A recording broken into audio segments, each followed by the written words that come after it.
Ganito ang sabon dito. Ayan. So, nagkukusot ang nina. Ganito pala.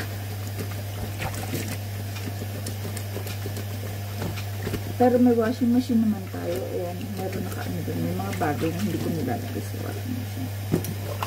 Kusot pa more.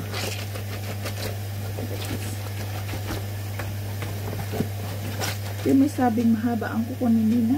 Nagkukusot yan. Shout out nga pala sa auntie ko. Binigyan ako ng bagong tanan.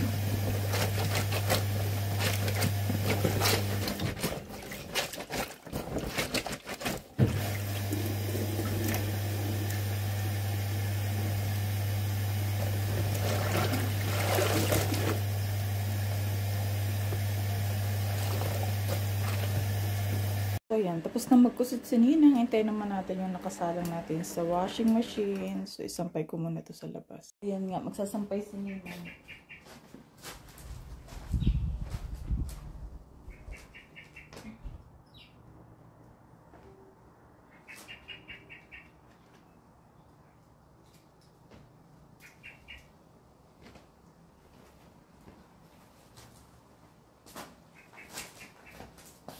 Thank you for watching, guys.